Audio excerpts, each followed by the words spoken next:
1983년 2월 8일 삼성전자 회장 이병철이 도쿄에서 기자회견을 엽니다. 삼성이 반도체 사업에 진출한다. 일본 경제신문 일면 헤드라인. 제가 직접 확인했습니다. 무모한 도전, 10년 내 실패 예상. 그날 한국은 또 한 번 불가능의 도전장을 내밀었습니다. 반도체도 자동차도 기술은 제로였습니다. 하지만 10년 뒤 세계는 경악합니다. 오늘 그 이야기를 들려드리겠습니다. 1막 기술 없는 나라의 선택. 1980년대 초반 한국 경제는 기로에 서 있었습니다. 중화학공업은 어느 정도 궤도에 올랐지만 다음 단계로 넘어가려면 뭔가 결정적인 한 방이 필요했습니다. 제가 당시 경제기획원 자료를 들여다봤을 때 한 문장이 눈에 들어왔습니다. 첨단 산업 없이는 선진국 진입 불가능. 청와대 경제수석실 회의록을 보면 1982년 여름 격렬한 논쟁이 있었다고 합니다. 반도체냐 자동차냐, 둘 다 하기엔 자본도 기술도 부족했습니다. 하지만 정부는 놀라운 결정을 내립니다. 둘 다 한다. 여기서 한 가지 많은 분들이 모르시는 사실이 있습니다. 사실 삼성은 1974년부터 이미 반도체를 만들고 있었습니다. 한국반도체라는 회사를 인수해서요. 하지만 만든 건 단순 조립 제품이었습니다. 설계도 없고 핵심 기술도 없었습니다. 그저 외국에서 들여온 부품을 조립만 했을 뿐이죠. 그런 삼성이 1983년 세계 최고 난이도 기술인 64K 디램을 만들겠다고 선언한 겁니다. 당시 64K 디램은 일본과 미국만 만들 수 있었습니다. 나는 이병철 회장의 비망록을 읽으면서 그의 심정을 조금이나마 이해할 수 있었습니다. 지금 하지 않으면 영원히 기회가 없다. 그는 70대였습니다. 마지막 승부였던 거죠. 그리고 자동차. 현대자동차는 1967년부터 포드 자동차를 조립 생산했습니다. 하지만 1973년 포드가 손을 뗍니다. 한국은 자동차 시장이 없다는 이유였습니다. 정주영 회장은 분노했습니다. 그리고 1974년 영국 기업과 기술 제휴를 맺고 독자 모델 개발에 돌입합니다. 제가 당시 설계도를 본 적이 있습니다. 수백 장의 청사진, 연필로 그은 선 하나하나에 엔지니어들의 땀이 배어 있었습니다. 1976년 12월 한국 최초 고유 모델 포니가 세상에 나옵니다. 하지만 반응은 차가웠습니다. 고물차, 일본차 짝퉁, 심지어 국내 언론조차 냉소적이었습니다. 이막 엔지니어들의 불면의 밤. 1983년 3월 삼성전자 반도체 연구소가 서울 구로공단에 문을 엽니다. 연구원 30명, 평균 나이 29세. 이들에게 주어진 시간은 단 6개월. 64K 디램 개발까지요. 불가능한 미션이었습니다. 당시 연구원 중 한 분을 인터뷰한 적이 있습니다. 그분은 이렇게 말씀하셨어요. 매일 밤 12시가 넘어야 집에 갔어요. 주말도 없었죠. 아이 얼굴 보는 게 일주일에 한 번이었습니다. 눈물이 글썽였습니다. 하지만 그분은 이렇게 덧붙였습니다. 그래도 우린 해냈어요. 삼성의 전략은 명확했습니다. 기술이 없으면 사람을 데려온다. 삼성은 미국 실리콘밸리와 일본에서 한국계 엔지니어들을 스카우트하기 시작합니다. 연봉 2배, 주택 제공, 자녀 교육비 지원. 당시로선 파격적인 조건이었습니다. 하지만 많은 엔지니어들이 거절했습니다. 한국에서 반도체? 불가능해요. 그럼에도 몇몇은 돌아왔습니다. 왜일까요? 한 엔지니어는 이렇게 말했다고 합니다. 내 조국이 해낸다면 나도 일부가 되고 싶었습니다. 1983년 9월 구로공단 연구소 새벽 3시 형광등 불빛 아래 30명의 엔지니어가 현미경을 들여다봅니다. 실리콘 웨이퍼 위에 새겨진 미세회로 마지막 테스트. 전원을 켭니다. 모니터에 신호가 뜹니다. 성공. 64K 디램 작동. 그 순간 연구소는 환호로 가득 찼습니다. 6개월 만에 기적이었습니다. 그런데 여기 숨겨진 이야기가 하나 더 있습니다. 사실 삼성은 일본 샤프로부터 기술 이전을 받으려 했습니다. 하지만 샤프가 거절합니다. 경쟁자를 키울 수 없다. 결국 삼성은 독자 개발로 방향을 틀었고 그게 오히려 전화위복이 됩니다. 일본 기술에 종속되지 않았기 때문이죠. 한편 현대자동차의 포니는 고전하고 있었습니다. 1976년 출시 이후 국내 판매는 그럭저럭 괜찮았지만 해외 진출은 벽에 부딪혔습니다. 1977년 미국 수출 시도 실패, 안전기준 미달. 1979년 유럽 수출 시도 실패, 품질 문제. 정주영 회장은 분했습니다. 하지만 포기하지 않았습니다. 1984년 캐나다에서 기회가 옵니다. 캐나다 자동차 딜러 한 명이 포니를 보고 이렇게 말합니다. 가격 대비 괜찮은데요? 현대차는 파격적인 제안을 합니다. 10년 10만 킬로미터 보증. 당시 일본 차도 하지 않던 조건이었습니다. 캐나다 딜러는 반신반의하며 계약서에 사인합니다.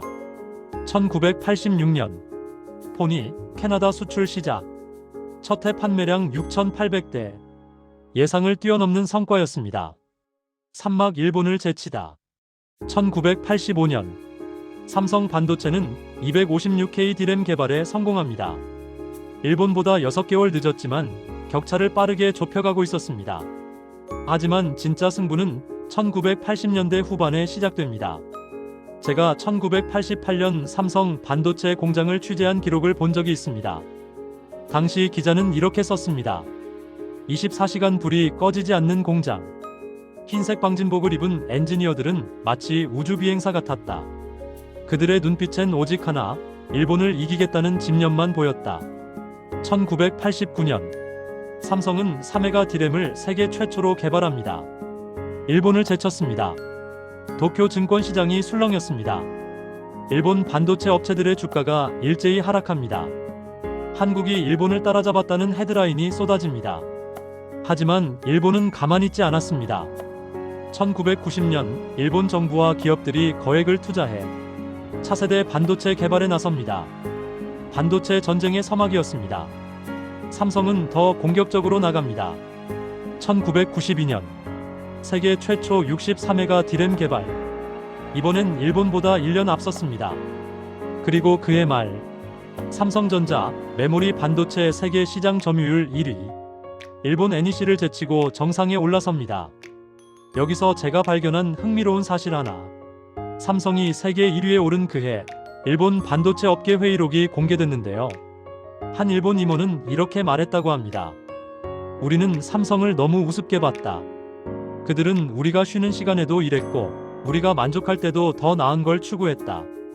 현대차도 빠르게 성장하고 있었습니다. 1986년 캐나다 수출 성공 이후 1988년 미국 진출에 성공합니다. 첫 모델은 엑셀, 포니의 후속 모델이었습니다. 출시 첫 해 미국에서 16만 대 판매. 당시 일본 차를 제외하고 외국 브랜드 중 가장 높은 판매량이었습니다. 1989년 디트로이트 모터쇼. 현대차 부스 앞에 미국 언론이 모여듭니다. 한 기자가 묻습니다. 한국 차가 일본 차를 위협할 수 있을까요? 현대차 미국 법인장은 이렇게 답합니다. 10년 안에 보여드리겠습니다. 그 말은 현실이 됩니다. 사실 현대차의 미국 진출 뒤에는 놀라운 마케팅 전략이 있었습니다. 바로 10년 10만 마일 파워트레인 보증. 당시 미국 자동차 업계는 발칵 뒤집혔습니다. 미친 짓이다. 손해본다. 하지만 현대차는 자신감이 있었습니다. 품질에 대한 확신. 그리고 그 확신은 적중합니다. 보증 수리율은 예상보다 훨씬 낮았고 오히려 품질 좋은 한국차라는 이미지를 심는 데 성공합니다. 1992년 말 한국 자동차 생산량 세계 5위. 불과 15년 전 조립만 하던 나라가 세계 5위 자동차 생산국이 된 겁니다. 그리고 반도체는 세계 1위. 누가 예상했을까요? 1980년대 초 일본이 비웃던 그 나라가 10년 만에 일본을 제치고 정상에 오를 줄. 사막, 빛과 그림자. 1993년 봄 삼성전자 기흥공장. 세계 최대 규모의 반도체 생산 라인이 가동됩니다. 하루 생산량 100만 개. 삼성은 명실상부 세계 반도체 시장의 지배자가 됩니다. 하지만 제가 이 이야기를 준비하면서 한 가지 놓칠 수 없는 진실을 발견했습니다. 승리의 이면에는 희생이 있었습니다. 1980년대 후반부터 1990년대 초반까지 삼성 반도체 공장에서 일하던 젊은 노동자들 중 일부가 백혈병과 뇌종양 진단을 받습니다. 처음엔 우연으로 여겨졌습니다. 하지만 사례가 늘어나면서 일부 시민단체와 유족들이 문제를 제기하기 시작합니다. 반도체 공장의 화학물질 때문 아닌가? 삼성은 부인했고 이 문제는 2000년대까지 논쟁으로 이어집니다. 제가 이 부분을 다루는 이유는 역사의 진실은 한쪽 면만 보면 안 되기 때문입니다. 기적은 분명 있었습니다. 하지만 그 기적을 만든 사람들 중 일부는 대가를 치러야 했습니다. 현대차도 마찬가지였습니다. 1990년대 초 급격한 성장 뒤에는 노동자들의 장시간 노동과 열악한 작업 환경이 있었습니다. 1990년 울산 공장 파업. 노동자들의 요구는 단순했습니다. 인간답게 일할 권리. 당시 자동차 조립 라인 노동자들은 하루 10시간 이상 서서 일했습니다. 주 6일 근무가 기본이었죠. 그럼에도 불구하고 반도체와 자동차 산업이 한국 경제에 미친 영향은 부정할 수 없습니다. 1993년 기준 반도체와 자동차는 한국 수출의 30%를 차지합니다. 고용 인원 100만 명, 연관 산업까지 합치면 300만 명 이상이 이 두 산업에 의존하고 있었습니다. 2024년 현재 삼성전자는 여전히 메모리 반도체 세계 1위입니다. 현대기아차는 세계 자동차 판매 3위. 그 시작은 1980년대 불가능하다는 비웃음 속에서였습니다. 제가 이 이야기를 준비하면서 느낀 건 한국의 산업화는 단순히 경제 성장만이 아니라는 겁니다. 그건 한 세대 전체의 헌신이었고 때로는 희생이었으며 무엇보다 할 수 있다는 믿음이었습니다. 오늘 제가 들려드린 이야기는 반도체와 자동차라는 두 산업의 기적입니다. 하지만 이 기적은 저절로 일어나지 않았습니다. 수만 명의 엔지니어와 노동자들이 밤낮 없이 일하고 땀 흘리고 때로는 희생했습니다. 1980년대 초 세계는 한국을 비웃었습니다.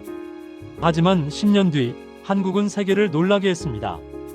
역사는 늘 같은 질문을 남깁니다. 불가능해 보이는 도전 앞에서 당신은 어떤 선택을 하시겠습니까? 오늘 이야기 여기까지입니다. 함께 들어주셔서 고맙습니다.